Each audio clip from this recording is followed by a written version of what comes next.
सभी विद्यार्थियों को नमस्कार। एक बार फिर आपका स्वागत है Bhagirath sir maths YouTube channel पर। अपने नंबर सिस्टम पढ़ रहे हैं और नंबर सिस्टम का ये आज पार्ट चौथा पढ़ने जा रहे हैं। तो देखिए इसमें अपने क्या पढ़ेंगे। सबसे पहले देखो भिन्न। भिन्न के बारे में ध्यान रखना। भिन्न का मतलब क्या होता है? किसी भी संख्या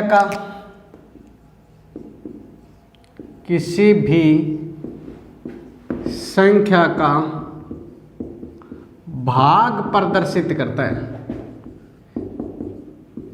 किसी भी संख्या या वस्तु का भाग प्रदर्शित करता है, ठीक है, उसे हम क्या कहते हैं? भिन्न कहते हैं। क्या कहते हैं? भिन्न कहते हैं। किसी भी संख्या या वस्तु का भाग प्रदर्शित करे, समझ गए? जैसे राम की आयु अपने पिता की आयु की 4/3 भाग है, या मोहन का धन सोहन के धन का 4/5 भाग है। तो किसी भी धन या वस्तु या संख्या का भाग प्रदर्शित करे उसे हम क्या कहते हैं? भिन्न कहते हैं। क्या कहते हैं? भिन्न कहते हैं। आपको पता है भिन्न सदैव धनात्मक होता है।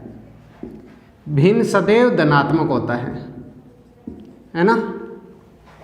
उसके बाद सभी भिन्न संख्याएं को परिमेय संख्या कह सकते हैं। परिमेय संख्या कहते हैं, यानी जितनी भी भिन्न है उनको हम परिमेय कह सकते हैं। समझ गए? लेकिन सभी परिमेय संख्या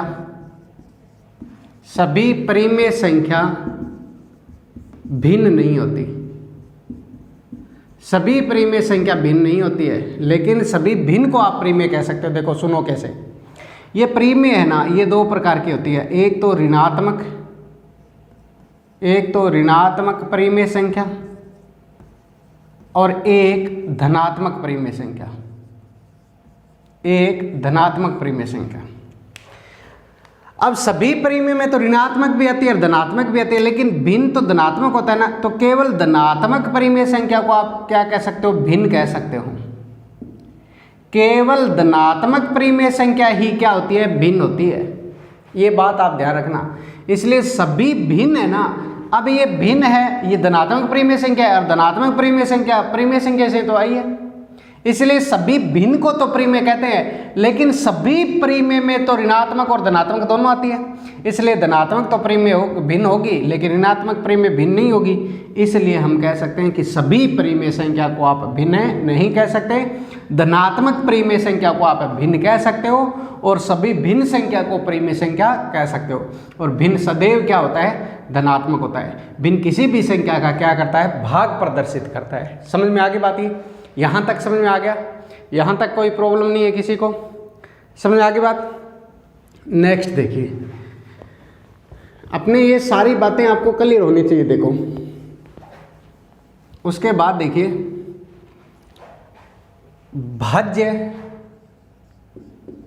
भाज्य संख्या या भाज्य को आप यौगिक संख्या भी कहते हो।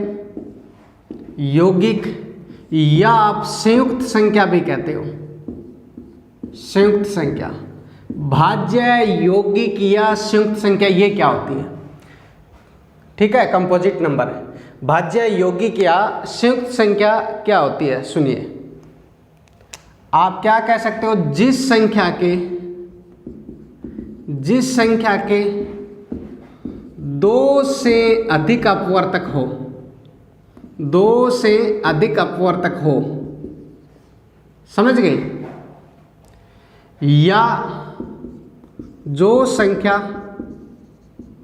स्वयं व एक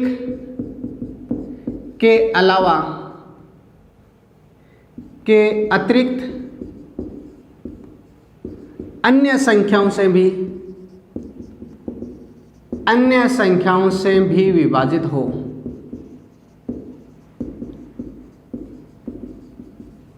उसे हम संयुक्त संख्या कहते हैं। कल अपवर्तक शब्द का अर्थ बताया था ना। इस अपवर्तक शब्द का कल वाली क्लास में अर्थ बता दिया था। जैसे मान लो 8 है तो 8 में 1 का 2 का 4 का 8 का भाग जाता है, तो 8 के अपवर्तक 8 के अपवर्तक ये है। जैसे 4 में किसका भाग जाता है, 1 का, 2 का, 4 का, तो ये 4 के अपवर्तक है। जिस संख्या में जितनी संख्याओं का भाग दे सको वो उसके अपवर्तक होते हैं, ये ध्यान रखना है अपने को। तो जिस संख्या के 2 से अधिक अपवर्तक हो, अब देखो आप सुनिए बात, आप बताइए 1 है, इसमें तो 1 का ही भाग जाता है, उसके अलावा किसी का नहीं जाता। 2 है, 2 में 1 का और 2 का भाग जाता है, समझ गए। उसके बाद 3 है, 3 में 1 और 3 का भाग जाता है। उसके बाद 4 है ना, 4 में आपको पता है 4 में किस किस का भाग जाता है, 1 का, 2 का, 4 का। उसके बाद 5 देखिए, 1 और 5 का भाग जाता है। 6 में किसका भाग जाता है, 1 का, 2 का, 3 का और 6 का, समझ गए बात। उसके बाद देखिए 7 में 1 और 7 का भाग जाता है, 7 में 1 और 7 का भाग जाता है। उसके बाद 8 है, 8 में 1 का, 2 का, 4 का और 8 का। उसके बाद 9 है, 1 का, 3 का और 9 का, समझ गए। तो आप ये ध्यान रखना, ये जो संख्याएं हैं 4, 6, 8, 9, ये जो संख्याएं हैं, ये आपको ये सारी संख्याएं तो क्या कहलाएगी, भाज्य संख्या कहलाएगी। ये सारी संख्या क्या कहलाएगी, भाज्य संख्या कहलाएगी। भाज्य, यौगिक या संयुक्त है। देखिए परिभाषा के अनुसार सही हो रहा है कि इन सारी संख्याओं के 2 से अधिक अपवर्तक है। देखो इसके अपवर्तक 3 है, इसके 4 है, इसके 4 है, इसके 3 है। तो जिस संख्या के 2 से अधिक अपवर्तक हो, या आप ये कह दो जिस संख्या में समयम यानी 4 देखा तो 4 और 1 के अलावा और संख्या का भी भाग जा रहा है ना, 2 का। 6 है तो 6 और 1 के अलावा 2 और 3 का और का भी भाग जा रहा है। मतलब खुद और 1 के अलावा और भी संख्याओं का भाग जाए वो भाज्य संख्या होती है, समझ गए। तो ये अपने को ध्यान रखना है कि भाज्य, यौगिक या संयुक्त संख्या का मतलब क्या होता है कि जिस संख्या में समयम या 1 के अलावा और भी संख्याओं का भाग जाए वो भाज्य, यौगिक या संयुक्त संख्या कहलाती है। या हम कह सकते हैं जिस संख्या के 2 से अधिक अपवर्तक हो तो वो भाज्य या यौगिक या संयुक्त संख्या कहलाती है, क्योंकि भाज्य, यौगिक और संयुक्त संख्या तो मतलब एक ही है। अब देखिए, अब आपको पता चल गया 4 है, ये जो 4 है ये सबसे छोटी भाज्य संख्या है, ये सबसे छोटी भाज्य संख्या है। 4 है वो सबसे छोटी भाज्य संख्या है।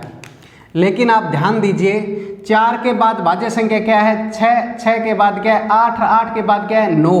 तो 9 सबसे छोटी विषम भाज्य संख्या है, सबसे छोटी विषम भाज्य संख्या है। 9 है वो सबसे छोटी विषम भाज्य संख्या है। 9 है वो सबसे छोटी विषम भाज्य संख्या है, ये अपने को ध्यान रखना है। 9 है वो सबसे छोटी विषम भाज्य संख्या है। समझ में आगे बात, ये यहाँ तक क्लियर है। उसके बाद देखिए 1 से 100 तक, 1 से 100 तक 74 भाज्य संख्या होती है, समझ गए। 1 से 100 तक 74 भाज्य संख्या होती है, 74 भाज्य संख्या होती है। और 1 से 50 तक, 1 से 50 तक, 1 से 50 तक जो भाज्य संख्या होती है वो 34 होती है। कितनी होती है, 34, समझ गए। 1 से 50 तक 34 भाज्य संख्या होती है और 1 से 100 तक 74 होती है, समझ गए। तो ये बात ध्यान रखना है। हमने तो अभी शब्दों का अर्थ पता कर रहे हैं भी भाज्य क्या होता है, यौगिक क्या होता है, संयुक्त क्या होता है। कई स्टूडेंट तो ये भी कन्फ्यूज होते हैं कि भाज्य, यौगिक, संयुक्त अलग अलग होते हैं या सेम ही होते हैं। तो सेम ही होते हैं, कंपोजिट नंबर कहते हैं इंग्लिश में, ये ध्यान रखना। तो सबसे छोटी भाज्य संख्या पूछे तो क्या होगी, 4। सबसे छोटी सम भाज्य संख्या पूछे तो क्या होगी, 4। सबसे छोटी विषम भाज्य संख्या पूछे तो क्या होगी, 9 होगी। समझ गए बात, ये यहाँ तक क्लियर है, ठीक है। अब नेक्स्ट देखिए,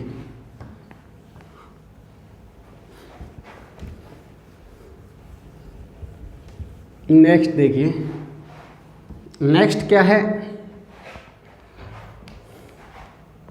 जैसे भाज्य पढ़ा था वैसे अब पढ़ रहे हैं अभाज्य, अयौगिक, असंयुक्त, या इसका नाम एक और होता है जो ये इंपॉर्टेंट ध्यान रखना, रूढ़ संख्या। रूढ़ संख्या अभाज्य या अयौगिक या असंयुक्त या रूढ़ संख्या, जिसको आप प्राइम नंबर बोलते हो।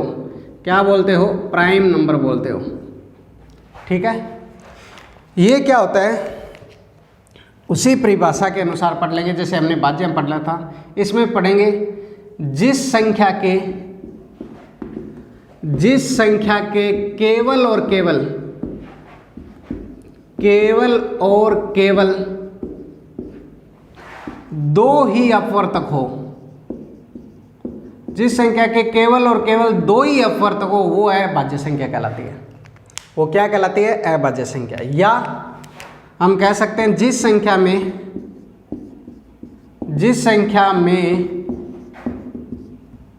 केवल स्वयं व एक का ही भाग जाए,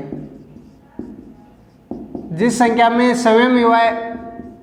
केवल स्वयं व एक का ही भाग जाए वो संख्या क्या कहलाती है? अभाज्य संख्या कहलाती है। जैसे इतनी देर पढ़ा था, 2 है, 2 में 1 और 2 का ही भाग जाता है। 3 है, 3 में 1 और 3 का भाग जाता है। 5 है, 5 में 1 और 5 का ही भाग जाता है।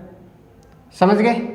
उसके बाद 7 है, 7 में 1 और 7 का ही भाग जाता है। 11 है, 11 में 1 और 11 का ही भाग जाता है। तो ये बात अपने को ध्यान रखनी है। समझ गए? जिस संख्या के केवल और केवल दो ही अपवर्तक हो वे संख्याएं क्या कहलाती है? अभाज्य संख्या कहलाती है। क्या कहलाती है? अभाज्य संख्या। समझ में आ गई बात? ये अभाज्य संख्या का मतलब या अयौगिक या असंयुक्त या रूढ़ संख्या का मतलब क्या होता है? जिस संख्या में केवल खुद का व एक का ही भाग जाए वो संख्या अभाज्य संख्या कहलाती है। समझ गए? या हम कह सकते हैं जिस संख्या के केवल दो ही अपवर्तक हो, केवल दो ही अपवर्तक, 2 से ज़्यादा नहीं होने चाहिए। 2 से ज़्यादा हो गए तो वो कौन सी संख्या हो जाएगी? भाज्य संख्या हो जाएगी। समझ गए बात? ये 2 है ना, 2 एकमात्र सम अभाज्य संख्या है। 2 एकमात्र सम अभाज्य संख्या है, यानी 2 के अतिरिक्त 2 को छोड़ के सभी अभाज्य संख्या विषम होती है। 2 को छोड़कर सभी अभाज्य संख्याएं विषम होती है। अगर 2 को छोड़ देना तो सभी अभाज्य संख्या क्या हो जाएगी? विषम होगी। समझ गए? ये अपने को ध्यान रखना है कि 2 को छोड़कर सभी अभाज्य संख्या होगी वो क्या होगी? विषम होगी। यहां तक क्लियर है? अब एक बात बताइए, एक बार क्वेश्चन भी आया था ऐसा कि सभी अभाज्य संख्याओं के योग में से विषम अभाज्य संख्याओं का योग घटा दे। सभी अभाज्य संख्या का मतलब तो 2, 3, 5, 7, 11, 13, 17 मतलब जितनी भी अभाज्य संख्या है उसके योग में से, सभी अभाज्य संख्याओं के योग में से विषम अभाज्य संख्याओं का योग घटा दे। भी पहले सभी ले लिया फिर विषम ली, तो आप बताओ केवल क्या बचेगा? 2 ही बचेगा। तो उसका आंसर 2 था। सीटेट के एग्जाम में आया हुआ क्वेश्चन है ये कि सभी अभाज्य संख्याओं के योग में से विषम अभाज्य संख्याओं का योग घटा दें तो आंसर क्या होगा? बहुत सारे स्टूडेंट ने 0 आंसर दिया था, तो आप ध्यान रखना उसका सही आंसर क्या होगा? 2 होगा। समझ गए? कईयों ने लिखा था घटा ही नहीं सकते। देखिए 2 एकमात्र सम अभाज्य संख्या, 2 को छोड़कर सभी अभाज्य संख्या विषम होती है। 2 और 3 है ना, 2 और 3 है, ये लगातार अभाज्य संख्या है। लगातार अभाज्य संख्या है 2 और 3। बताओ 2 और 3 के बाद कभी भी लगातार अभाज्य संख्या आएगी क्या? नहीं आएगी, क्योंकि आगे तो सारी की सारी विषम ही है। 3, 5, 7, 11 सेम ग्रुप गैप नहीं हो सकता, हमेशा नहीं चलेगा। लेकिन 2 के बाद 3 मतलब ये लगातार है ना, 2, 3, 2 और 3 ये ऐसी 2 अभाज्य संख्या है जो क्या है? लगातार है। तो लगातार अभाज्य संख्या पूछे तो 2 और 3 है। समझ गए? ये बात अपने को ध्यान रखनी है। अब देखिए 1 से 100 तक कितनी अभाज्य संख्या होती है? सुनिए, 1 से 100 तक 25 अभाज्य संख्या होती है। 1 से 100 तक 25 होती है और 1 से 50 तक 15 होती है। 1 से 50 तक क्या होती है? 15 अभाज्य संख्या होती है। 1 से 50 तक 15 अभाज्य संख्या होती है। ये बात अपने को ध्यान रखनी। 1 से 50 तक कितनी होती है? 15 अभाज्य संख्या होती है। समझ गए? यहां तक बात क्लियर है? अब देखिए, उसके बाद आपको क्या ध्यान में रखना है? 1 से 100 तक तो कितनी हो गई? 25 और 1 से 50 तक कितनी हो गई? 15। उसके बाद 2 अंकों की छोटी अभाज्य संख्या, 2 अंकों की छोटी अभाज्य संख्या, 2 अंकों की छोटी अभाज्य संख्या, 2 अंकों की छोटी अभाज्य संख्या 97 होती है, आपको बताया। और 3 अंकों की पूछे, 3 अंकों की छोटी पूछे तो ध्यान रखना 997 होती है। सॉरी, 2 अंकों की छोटी नहीं, सॉरी बड़ी लिखना था, मेरे को गलती से लिख दिया। 2 अंकों की बड़ी अभाज्य संख्या पूछे तो 97 होती है। और 3 अंकों की बड़ी पूछे, बड़ी अभाज्य संख्या, तो 997 होती है। 2 अंकों की बड़ी अभाज्य संख्या क्या होती है? 97। और 3 अंकों की बड़ी अभाज्य संख्या क्या होती है? 997। 3 अंकों की छोटी क्या होती है भाई? छोटी होती है 101। 3 अंकों की छोटी अभाज्य संख्या पूछे तो वो 101 होती है, ये ध्यान रखना। 3 अंकों की छोटी अभाज्य संख्या पूछे तो वो क्या होती है? 101 होती है। ये बात अपने को ध्यान रखनी है। समझ में आगे बात? ये भाज्य अभाज्य संख्या का पता चला, ठीक है? तो इस वीडियो को ज़्यादा से ज़्यादा शेयर करना, लाइक करना और कमेंट करना, और अपने सभी साथियों तक ये वीडियो जरूर पहुंचाना। नंबर सिस्टम अगर आप कंप्लीट यहाँ से कर लोगे तो उसके बाद नंबर सिस्टम में कोई भी आपको प्रॉब्लम नहीं आने वाली है। धन्यवाद।